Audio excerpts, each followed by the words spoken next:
เอาสบายดีพี่น้องเนาะมื้อนี้ก็อยู่กับบ่าวพ่อนคือเก่าพี่น้องเอ้ยมื้อนี้ก็ฝนตกคือเก่าพี่น้องบรรยากาศก็ไปทางใดก็บ่ได้เนาะอยู่แต่เฮือนสบายดีไปแล้วก็แต่ไปสบายดีไปกี่ไหนสบายดีโทรศัพท์สบายดีไปสบายดีโลนจุกี้เด้ทิวสบายดีป่ะทิวแล้วก็ทิวสบายดีไปดีไปสบายดีไปสบายดีทุกคนไปทุกคนว่ะพี่น้องมื้อนี้ก็บ่คนก็สิมาเบิ่งมาจอดไปอันนั้นมาจอดหลังคาเฮือนเนาะเพราะว่าฝนตกเมื่อคืนนี้แม่นหัวเนาะหลังคาหัวเสาร์นี้ก็เลยสิขึ้นไปจอดเบิ่งว่ามันหัวจุดใดเนาะเมื่อวานนี้บางคนก็เอาไม้เสียบเลยได้บนมันหัวนะแต่ว่ายังหัวคือเก่าเนาะนี่บางคนก็สิขึ้นไปอีกเนาะสิไปเบิ่งบนมันหัวเนาะ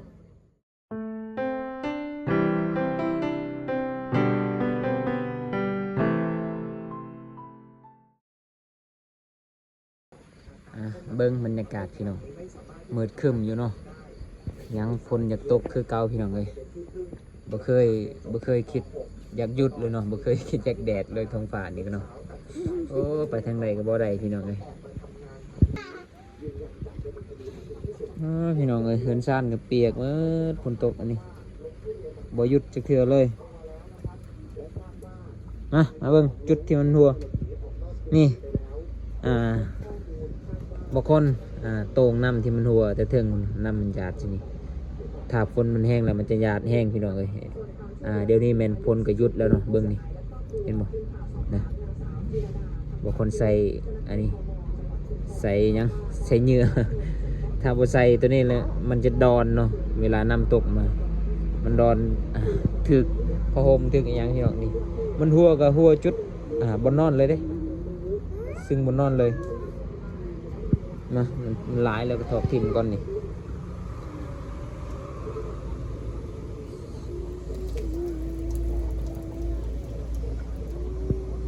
โอเคถ้ามันหัวเขาก็จะไปโตงอีกพี่น้องเลยจุดที่มันหัวก็คืออยู่เทิงคนพี่น้องเลยคุณนี่น่าจะเป็นจุดนี่แหละเห็นบ่3 บอลแล้วบางคนเอาไม้เสียบแล้วก็อันนี้มันเอาเจียเนาะมาอัดไว้พี่น้องน่าจะอยู่เลยน่าจะแมนตัวที่3นี่แหละมันยังหยาดอยู่เนาะเบิ่งใหม่ยังซุ่มๆอยู่พี่น้องเลยถ้าว่ามันหัวบนอื่นนี่กะยามันพี่น้องอันนี้หัวจุดบนนอนเลยอย่างน้อยนึงนอนกลางคืนเปียกมดพอห่มพี่น้องเลยเห็นบ่ตอนนี้ฝนกำลังจะตกมาอีกแล้วเนาะ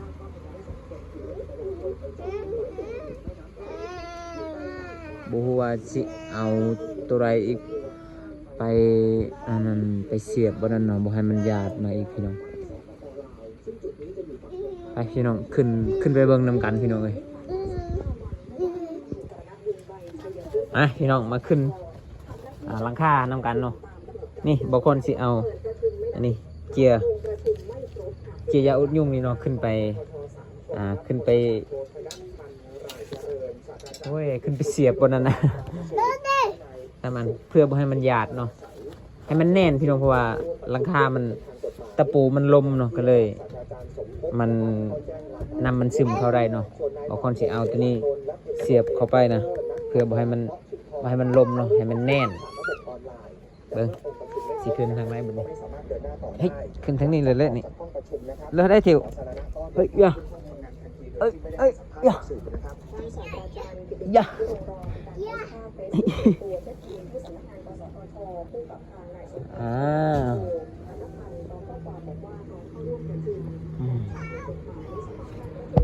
นี่จ้ะ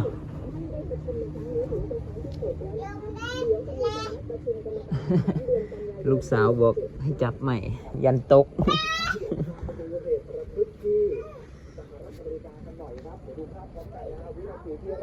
อ้าวขึ้นมาเลยพี่น้องนี่โอ้จุดเก่ามันหยาดนี่นะเด้หยาดลงเลยเอ็ดกี้แม่ต่อแม่ตะยะจือกี้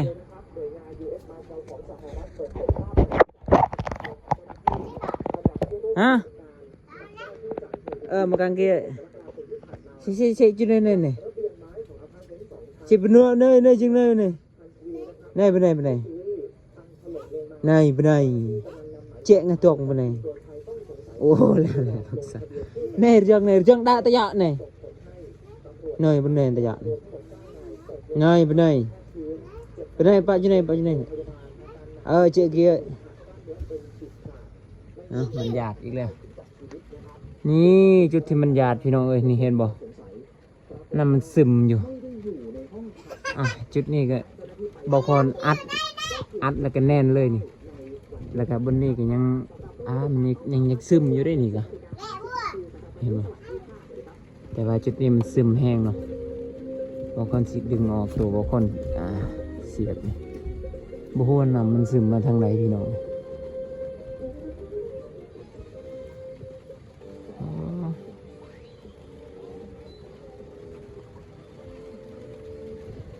ซึมมาซึ่งนี่นะ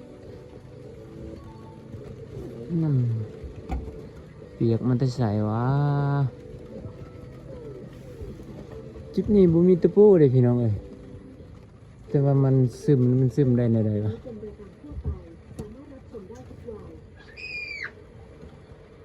บางคนก็งงคือกันได้นี่เบิ่งบางคนสิเอาตัวนี้บังอัดไว้เนาะยันมันเพื่อบ่ให้มันหยาดลงมาอีกพี่น้อง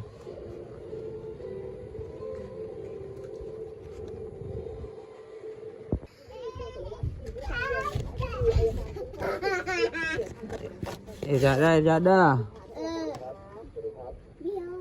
นะจุดปมแบบนี้พี่น้อง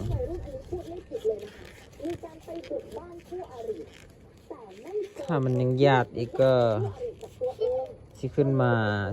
ส้มแปลงอีกเทื่อหนึ่งเนาะนี่เห็ดนาแบบนี้เลยนี่จุดไหนปะน่าจะจุดนี้แหละเอ้ยเยอะจุดนี้แหละมันหัวพี่น้องเลยนี่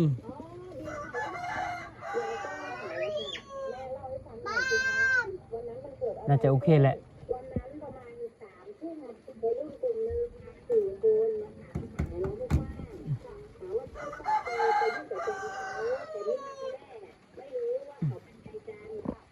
ถาเบิ่งมื้อแรงนี่เลยพี่น้องบ่มมื้อแรงก็จักหน่อยนี่แหละเพราะว่าคนมันจะตกมาแล้วเนาะถ้าฝนตกก็มันบ่หยาดถือว่าโอเคถ้าว่ามันหยาดลงอีกก็ต้องได้ขึ้นมาเฮ็ดอีกรอบ2รอบ3เนาะเพื่อบ่ให้มันหยาดพี่น้องเอ้ยหยาดก็หยาดจุดบ่นอนพี่น้องนอนบ่ได้เลยตื่นเลยเรียบร้อยแล้วพี่น้องนี่อัดเป็นทีเรียบร้อยแล้วเนาะเอาเจียอัดเอาพี่น้องมาเบิ้งนำกันว่ามันสิหัวหรือบอถ้าฝนตกใช่ไหมเนาะ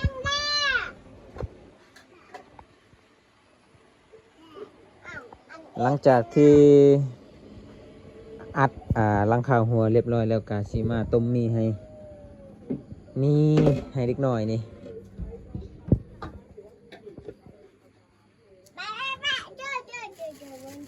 มีอีกแล้ว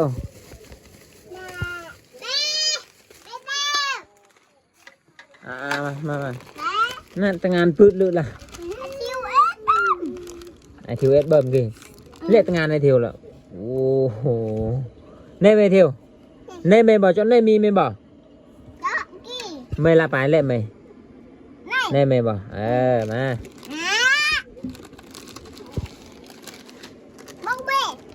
เดี๋ยวgiờ mẹ bên bên giờทำไมบ่แต่giờทำไม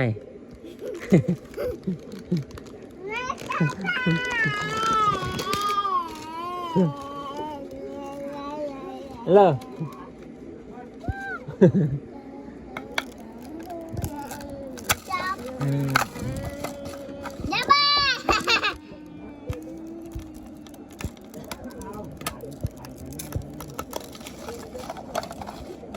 หกคำไอ้เถอะตอนนี้กาต้มมีก่อนให้มันเย็นก่อนจึงเอามากินพี่น้องให้มันนั่นก่อนให้มันสุกก่อนเนาะยาวกรัวยาวกรัวนี่พุทธากินนี่จามีบ่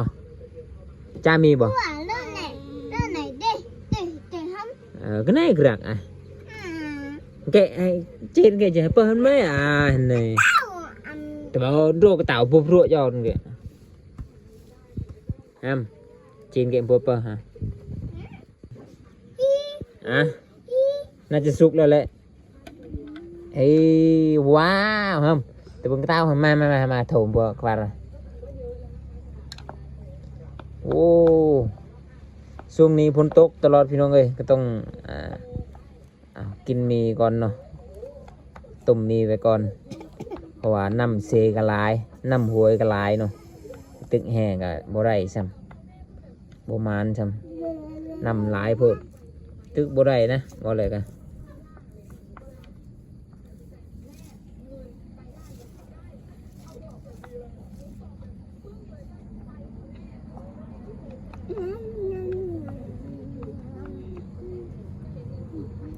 โอ้ย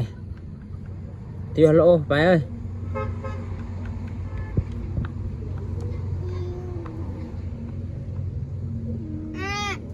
เดี๋ยวจ้าเต้บ่เที่ยวฮะเที่ยวใต้บ่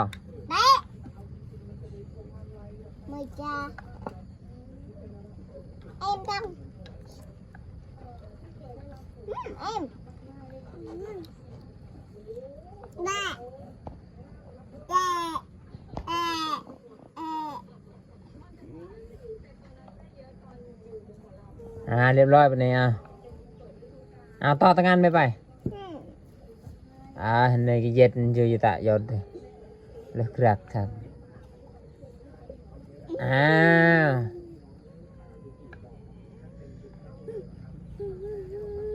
nàng pai mày thiêu kìa mày thiêu kìa lẹ mày là mày chọn kia bảo chọn lẹ mày kia bảo mày kia bảo rồi ed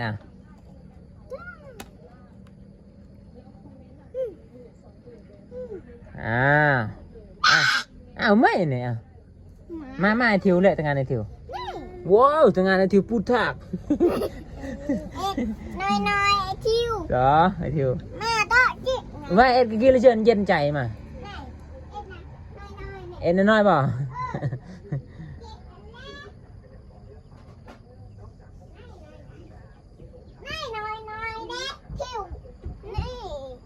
vậy nói lự kì này ui tôi nói lự đợi chị trẻ bọn này nè tao bảo chú này chú trẻ chẳng này chú này tao bảo này thiêu vậy nâng mà cho tẹp lên nô đấy rồi cái cha kia mày put thạc mày xúi cho kìa này thâu mẹ đẹp rồi thiêu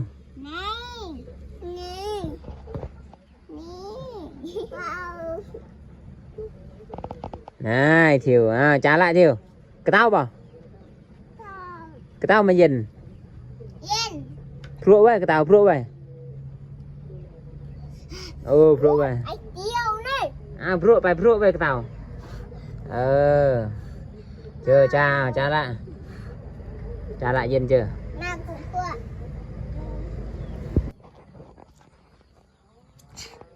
โอเคพี่น้องเนาะหลังจากที่ขึ้นอัดหลังคาเฮือนที่ว่าหัวสำเร็จแล้วมีแต่ชุดเดียว บ่คอนอัดบ่ฮู้ว่าสิอยู่หรือบ่เนาะแต่ก็อัดถ้าว่าบ่อยู่ก็สิขึ้นอัดใหม่เนาะแล้วก็ได้มาต้มนี่ให้ลูกสาวแล้วก็ลูกชายกินเรียบร้อยเนาะวันนี้ก็สิขอจบคลิปก่อนพี่น้องเนาะเจอกันคลิปหน้าพี่น้อง